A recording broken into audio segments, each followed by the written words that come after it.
First and foremost, give all praise, honor, and glory to Yahweh, Ba'ashem Yahushua, Ba'ashem Kakodash, double honors to the elders and apostles of Great Millstone who rule well and who is worthy to be counted for double honors. And peace and salutations to you brothers out there pushing the truth wholeheartedly and sincerely and flow with the gospel.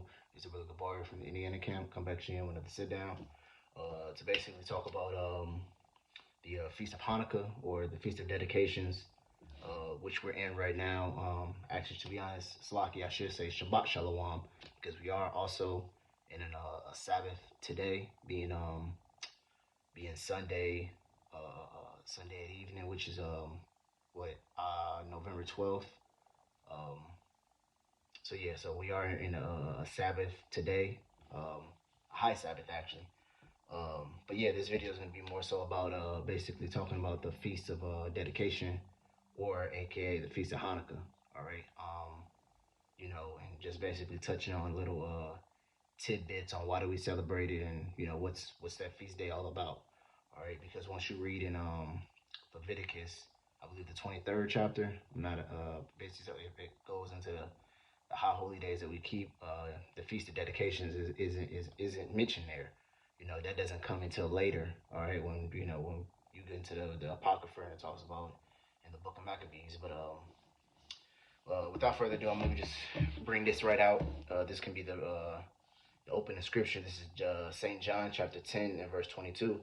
It says, "And it was at Jerusalem the feast of the dedication, and it was winter." All right, because basically the Feast of Dedication happens in the 9th month. All right, which is the 9th month. It's called Cheslu. Let me double to confirm that. Matter of fact, I know exactly what the verse is at, the chapter's at. I believe it's in Zechariah.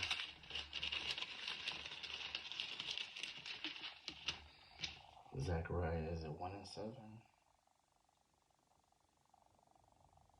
No, it's 7 and 1 probably. It's either 7 and 1 or 1 and 7, one of them.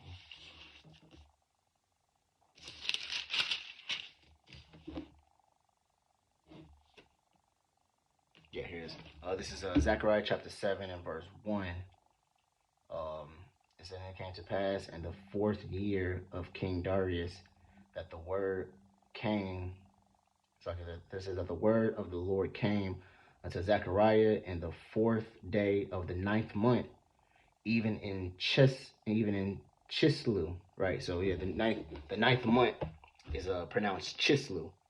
All right. So yeah, the Feast of Dedication is going to be around, the last few months of the year, all right, which is winter.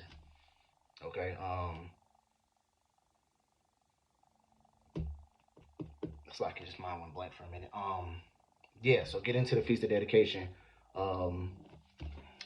First thing you need to bring out need to have on deck is the Book of Maccabees, First Maccabees. Because yeah, once you go into the basically Feast of Dedication, it's basically how the destroying of the temple, or basically what Antiochus Epiphanes did to our temple when he started ruling, and how basically all the destruction that he did, and basically the end of him, we set up as a high holy day that we celebrate us getting the temple back, us cleaning up ourselves, and basically renewing a whole bunch of things. All right, basically winning the Maccabees, winning the revolt, or whatnot, us celebrating that, and that's where we get the Feast of Dedication from. So without further ado, I'm gonna hop straight into it. This is First Maccabees chapter 1 and verse. I'm gonna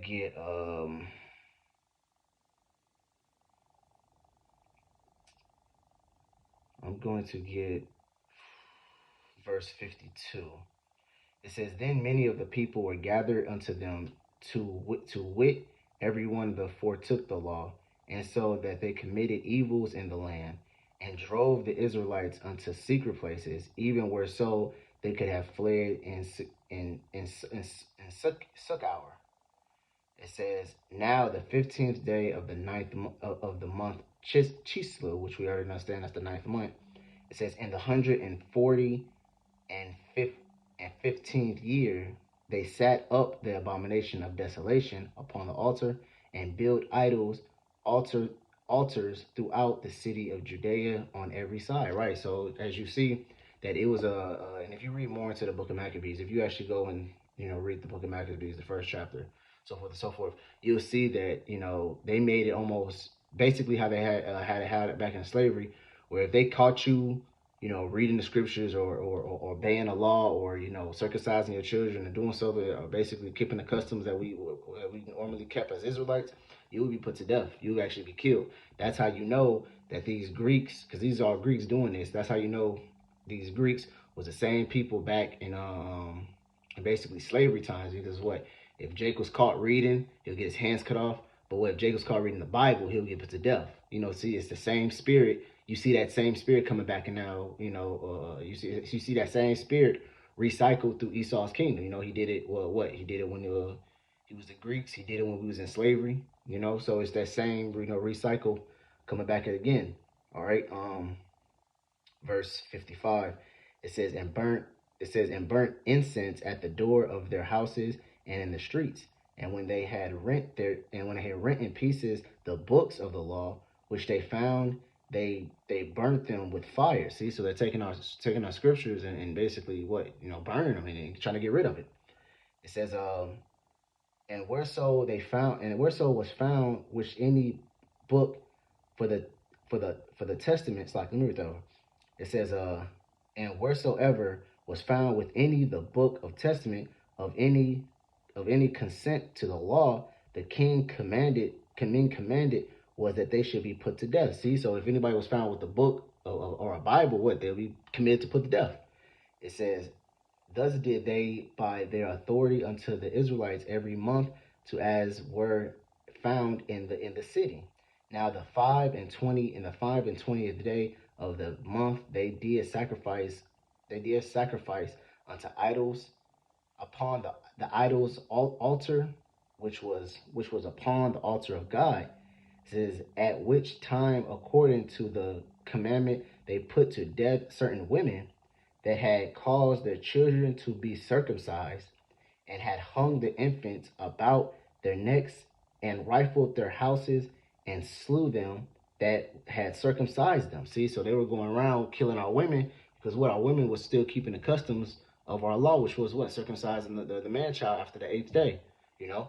So what our women was still, our people still, some certain ones of our peoples were still keeping our customs, and they were the ones, that was basically being persecuted, being put to death, so to speak. It says, therefore, it says, howbeit many in Israel were fully resolved and confirmed in themselves not to eat any unclean thing. So you still have many of our peoples like, man, listen, man, they're willing to die, because they was like, hey, man, no, we're not eating, unclean food. We're not doing this. We're not doing that. And if you read later on in the Book of Maccabees, you have a certain story where basically the Greeks came and said, hey, listen, put some we're gonna put some pork in front of you, but then they came back and said, okay, well, it's not gonna be pork, it's gonna be some type of lawful animal, but just act like it's pork. And then well, I'm gonna find the account and read it. But anyways, when I continue in this, it says, therefore they chose, it's like, it says, therefore they chose rather to die, that they might not be defiled with the meats, and that they might have not profaned the holy covenant, so that they died. See, so then they died, and this was a very great wrath upon Israel. See, so it just shows you that, man, hey, listen, when around this time period, man, Antiochus Epiphanes, was Antiochus the Fourth, he was really persecuting hard the Israel, man. It was a real big Hellenization around this time, turning Israel to basically become Greeks, so to speak, So so basically, you can read this all. Can read all the Book of Book of Maccabees, and just see that the war between the Maccabees, which is starting from Matthias Maccabees and his 5 sons. You can see the war between them and the Greeks, basically fighting for to keep our customs and so to speak, And one of my favorite points in this story is, hold on, let me see, can I find it? At least in the third or fourth chapter. Um,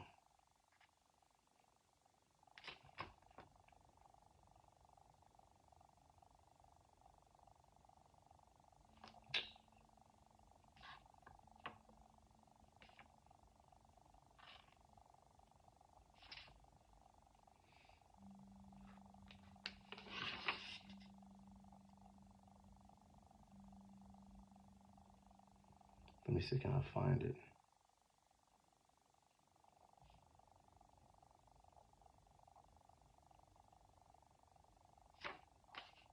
Might be a sixth chapter.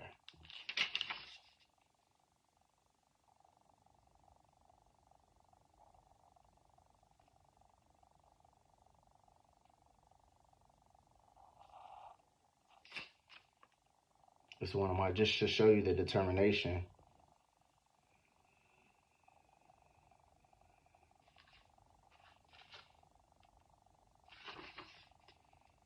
It's like, well, bear with me. It's been a minute since I read it. I'm trying to find it without using my phone.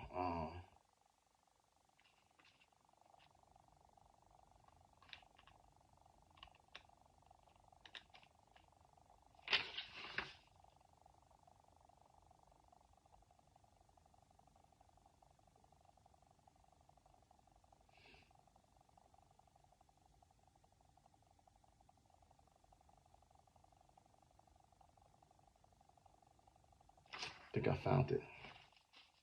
Ninth chapter. Yeah.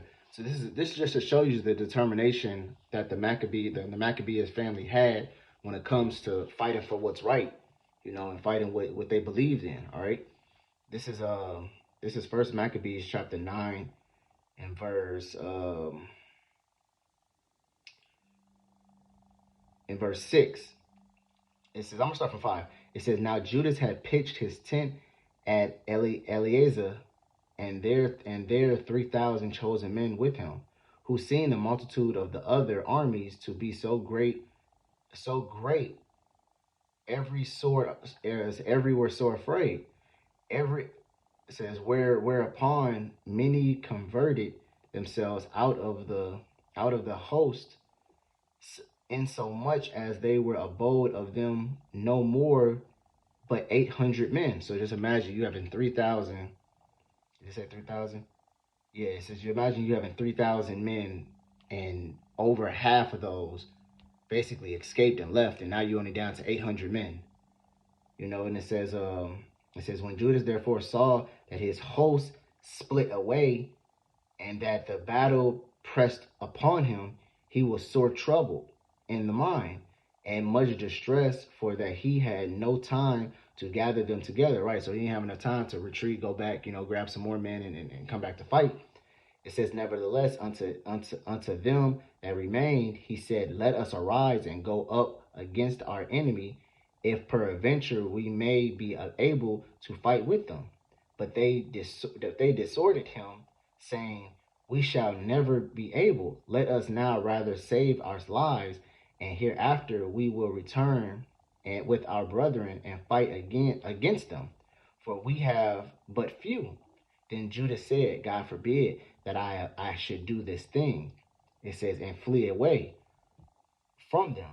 If our time be come, let us die manfully for our brethren, and let us not stain our honor, right, man? So it shows you, man, Judas the Maccabees, man, he was all about his honor, and he was all about having manhood, man, which I was talking to the Apostle Ramloff the other day, man. He said, was just, that masculine energy is basically really, really hard to find in this world right now, man, because this world is polluted with femininity, and basically anytime you show an inkling of masculinity, they call it what, toxic masculinity. They try to basically push forth that masculinity, like having masculine features or have a masculine energy is basically a bad thing or is a wrong thing. That's what this world pushes. So basically Judas is showing that toughness and that honorable thing, like, hey, listen, man, this is what we're gonna stand on, man, and we're gonna stand on it to death. you know, and that's exactly what type of mindset. Every time I read this, that's exactly what type of mindset that we men of GMS and basically anybody in the truth, these men of the truth should have that type of mindset, man. All right, basically having that, hey man, listen, we need to, you know, this is what this truth comes first and foremost before anything, man. All right, if it ever seems a time where how can I say, where we're being tested, you know, because right there I was a test, you know, and he was and Judas the Maccabees, he passed it, you know, because they did eventually end up dying to that battle. But it shows you that, you know, it shows within the scriptures they died manfully, man, because it was written in the scriptures. We see how we see have an example on how to be, you know, because he's written in the scriptures honorably, you know, he's marked down as one of the noble. All right, so just like how Paul said, "What, my time has come. I have ran my race. I have did my course. Now there's a crown set for me, but not only me, but for them that also love the appearance of the Lord." Hey, Judas the Maccabees is one of those men. All right, and if we want to be found to be one of those men as well, man, we have to make sure we maintain our honor and we maintain our dignity. All right. So getting back to it, yeah, man. So basically, you know, now when you look up Antiochus in the Zarvan's Bible Dictionary, this is Zarvan Bible Compact Dictionary. You look up the word Antiochus the fourth, which is Antiochus Epiphanes, if you get a clear picture of it. So I don't think it should zoom in, whatever. I mean, if you got it, you know, you can read it. But anyways, this is Antiochus Epiphanes or Antiochus the fourth, whichever one. It says son of Antiochus the third. It says the eighth ruler of the Seleucid dynasty, right? Because Antiochus comes from one of the four generals of Alexander the Great, which is the Seleucid dynasty. All right.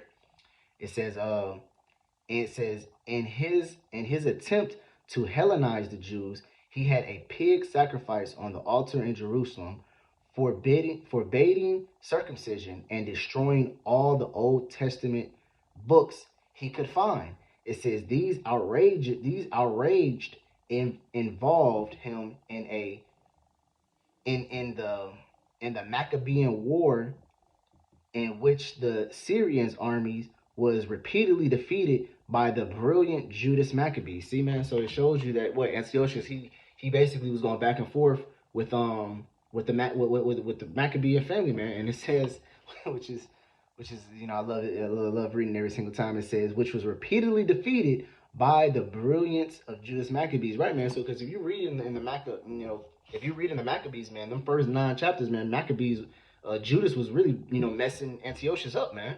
You know, he was really getting into him. You know, then after Judas, his brother Jonathan popped up, and Jonathan was going at him, man. And after Jonathan, Simon? You know, so that whole entire family was really, you know, giving it to the Greeks, man. You know, we were really going back and forth, man, because guess what, man? We really had something to stand for, man. You know, Jake had honor. Jake had a dignity about himself, man. They actually stood for something, man. All right, what does this world say, man? If you don't stand for something, you'll fall for anything. You know, you can't find our people to stand worth. You can't find Jake to stand for anything in this world, man. All right, Jake could fall for anything, man. Especially if you offer some money to him. You know, so getting that's Antiochus in the Compact Bible Dictionary shows you that, hey man, it was a constant war between him and the Jewish family, and it was all for what? Basically, keep our heritage, man, because it shows you that he wanted to Hellenize us. He wanted to make us become Greeks, you know. But what Maccabees? Matter of fact, I should have read that. Let me go back to verse 1. Sorry, chapter 1, where it's like where Matthias at first came onto the scene, because he had said something real profound that I wanted to get. No, it's like it's chapter 2, actually, I think.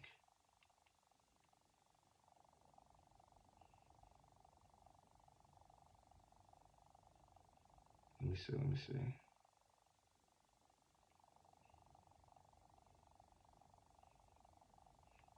Oh, my daughter woke up. Let me go. All right, it's lucky, brother. My daughter had woke up, so I had to go make sure she was okay. But getting back to this, I found that this is Maccabees. This is Maccabees chapter 2 and verse 12. It says, and behold, our sanctuaries, even our beauty and our glory is laid waste, and the Gentiles have profaned it. It says, to what end, therefore, shall we live any longer? Then Maccabeus and his sons rent their clothes and put on sackcloth and mourn very sore. And in the meanwhile, the king's officers, such as compelled the people to revolt, came unto the city Modin to make them sacrifice. And when many of the Israelites came unto them, Maccabeus also and his sons came together. Then answered the king's officers and said unto Maccabeus on this wise, Thou art a ruler and an honorable and great man in the city, and strengthened with sons and brethren. It says, Now therefore come this first and fulfill the king's commandment, like as all the heathens has done. Yea, and the men of the Judea also, and such as it remained at Jerusalem. So shalt thou have thy house be the number of the king's friends, and thou and thy children shall be honored with silver and gold and many reward. Then Matthias answered and spake with a loud voice, Through all the nations that are under the king's dominion, obey him and fall away every one from the religion of his father, and give consent to his commandments. Yet it says, Yet will I and my sons and my brethren walk in the covenant of our fathers. God forbid that we should forsake the law of the ordinances. We will not hearken to the king's words to go from our religion.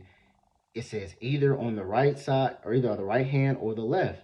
Now when he had left speaking these words, there came one of the Jews in the sight of all to sacrifice on the altar which was in Modin, according to the king's commandments. Which thing when Matthias saw, he was inflamed with zeal, and he rent. It says, and he rent, trembling. Neither, it says, and his reins trembling. Neither did he forbear to shew his anger according to judgment. Therefore he ran and slew him upon the altar. Also the king's commander, who compelled men to sacrifice, he killed at that time, and the altar he pulled down. Thus dwelt he zealously for the law of the Lord of God, like as Phineas unto Zabriah the son of Salma. And Matthias cried throughout the city with a loud voice, saying, Whosoever is zealous of the law and maintain the covenant, let him follow me. Right, man. So all I was read, man, they wanted Matthias and his brother and his sons to basically do what the king commanded everyone else to do. And Matthias was like, no, man, we're going to do what our fathers did, man. We're not going to forsake our religion. We're not going to forsake the covenant. We're going to do as our fathers did, man. And as he's getting done speaking this, you got some simple nigga who basically came and said, man, Matthias, I don't know what the hell you talking about. I'm going to go sacrifice it, as the king said. And then Matthias seen it, was like, bro, what the, got mad and got zealous. So he slew him, the king's commander, and everybody that was a part of that. And he told, and he spoke with a loud voice to his brother, and he said, hey man, everybody that's zealous for the law and want to maintain the covenant, follow me. And they dipped, man. So it just shows you that, man, hey, Matthias was really, really zealous, man, for the law, man. He was really, really uplifting for the law, all right? And the scripture says in the book of Psalms, it says, the Lord said, who shall stand for me against the evildoer, man? So the Lord is looking for men who's willing to put down their lives for what's right, man, all right? The Lord is looking for these men to, like, hey, to that's sighing and that's crying for the abominations that's done in the midst thereof, man. All right, that's what the Lord is looking for. The Lord is looking for the men to uplift his law, all right, to say, hey, man, this is not right, what's going on in the world right now, all right? So, just like back then, they was trying to fight to keep and maintain their religion and their ways. That's exactly what we're doing now, man. Yahweh Shem Yahshua and adopt that spirit unto us, So, also, this is proven. This is the Bible chart, maps, and timelines. Very good book to get. Now, once you go to page 121, it breaks down the belly and thighs of bronze, which is the Greek Empire, in Daniel, the 2nd chapter. Now, if you want to read, one of the highlights, it says from 175 to 163 BC, the Seleucid ruler Antiochus IV Epiphanes tried to force the Jews to abandon their laws and adopt Greek culture. In 167 BC, he desecrated the Jewish temple by sacrificing a pig on the altar to the Greek god Zeus. All right, which that's the god that he set up after he took down the temple, which is Zeus. It says, in response to the desecration of the temple, a Jewish priest named Judas Maccabeus led a revolt, which we just read about him. All right, in the book of Maccabees, it says Maccabeus won. Spoiler alert: Maccabeus won in 164 BC. The temple was cleansed and rededicated. It says this rededication is celebrated every year as Hanukkah. All right, so that's the breaking down of our holy day, Hanukkah. All right, which is what the victory that the Maccabees got over Antiochus Epiphanes. All right. What am I getting? What am I getting? Daniel. I want to get Daniel, the 8th chapter. No, here it is, right. All right, this is Daniel, chapter 8 and verse. We're going to start from. We're going to start from 8. This is 8 and 8. This is Daniel chapter 8 and 8. It says, therefore the he goat waxed very great, and when it was strong, and when he was strong, the great horn was broken, for it came upon 4 noble ones towards the 4 winds of the heavens. Right. So this great this goat is talking about is actually talking about the Greek Empire, and that horn that was broken is talking about Alexander the Great. All right, and when it says it was broken, it basically means he died. To prove that, I'm gonna skip over to verse 21 in the same chapter. This is Daniel chapter 8, verse 21.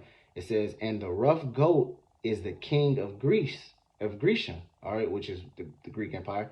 It says, "And the great horn that is between his eyes is the first king," which is right, which is what Jude. I was going to say Judas Maccabees, which is Alexander the Great. All right, so that's getting clarification on verse 8.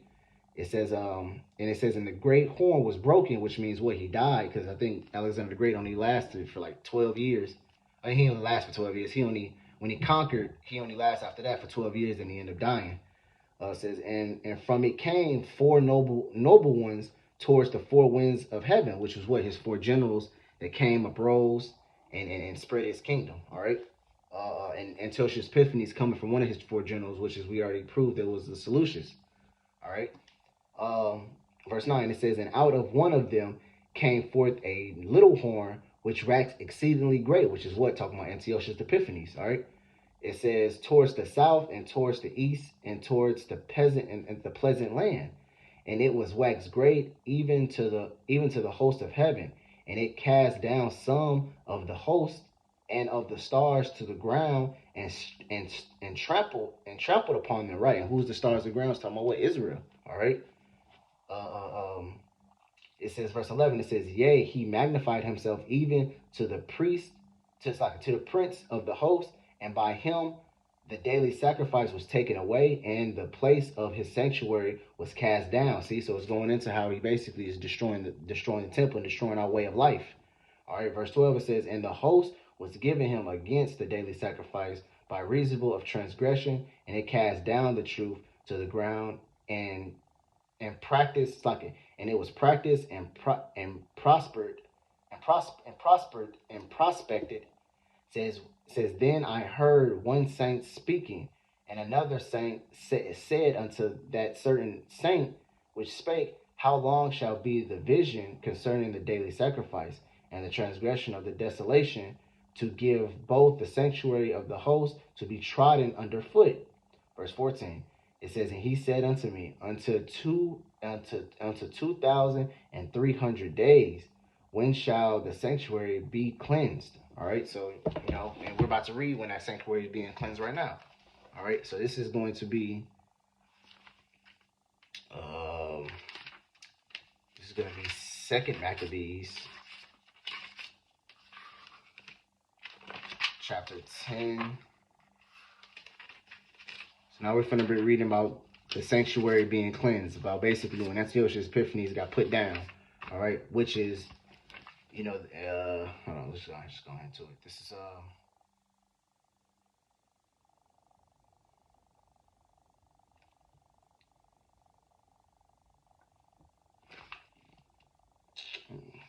a minute. I'm trying to look for a point to start at. I don't want to just.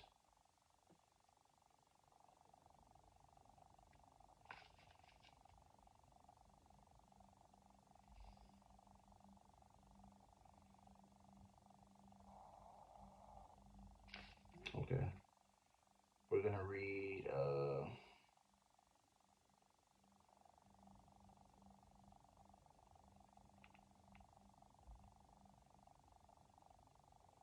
Really too nice. We could read the full thing. Yeah, forget it. We're gonna read the. We're gonna start from the top. This is Second Maccabees chapter 10 verse 1. It says, "Now Maccabeus and his company, the Lord guided them and recovered the temple of the city." It says, "But the altar which the heathens had built in the opening streets, also the chapel they pulled down and have cleansed the temple. They made another altar, and striking stones they took fire out of them and offered a sacrifice after 2 years, and set forth incense and lighting and shewbread.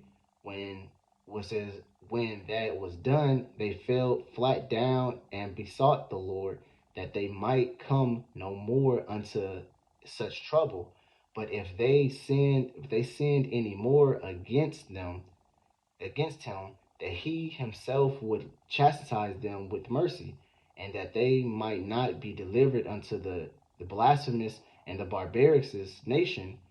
It says, "Now upon the same day that the stranger profaned the temple, on the very same day was it cleansed again, even the 25 days of the same month, which is Keshlu." It says, "And they kept 8 days of gladness, as it in the feast of tabernacles, remaining it's like remembering that not long afterwards they had held the feast of tabernacles, when as they wandered in the mountains and dens like beasts. Therefore they bared branches and a fair broth and psalms also, and sang psalms unto him, and have given them good success in cleaning his place. They ordinate also by a common statute and decree, that every year those two sorry, every year those days should be kept on the whole nation of the Jews." And this was the end of Antiochus, called Epiphanes, right? See, so basically we got the victory at the very end, man. All right, and that's by us getting that victory. It says that what we're gonna keep that right. It says that we keep that basically It says, "In every year those days should be kept on the every whole nation of the Jews." Right. So what we keep this assembly, we keep this memorial every year, which is called the Feast of Dedication, aka the Feast of Hanukkah. All right, to celebrate the the Lord giving us succeeding over Antiochus Epiphanes, and us getting the temple back, man. All right, so that's basically the reason why we keep the Feast of Hanukkah. That's the reason why the Feast of Hanukkah exists, because we basically went to war with Antiochus Epiphanes, and we won, man. All right, and it says it was kept from when he basically destroyed the temple all the way until we basically got it back. All right, which was on the ninth month, which was Keshlu. All right, so that's basically all I had. Lord willing, we are still in the Feast of Hanukkah. I think we got maybe like 2 days left. I think it ends on the 15th, which is today is the 13th. So Tuesday will be the 14th. 15th is Wednesday. So I think it ends Wednesday evening. So Lord willing, I hope this video was edifying for you brothers out there. Until next time, I give all praise and all glory to Yahweh, Bashem, Yahshua, Bashem, Kokadash. Double honors to the elder apostles of Great Millstone, who were well and whose words to be counted for double honors. And peace and salutation to you brothers out there pushing the truth wholeheartedly and sincerely and for love of the gospel. Until next time, shalom.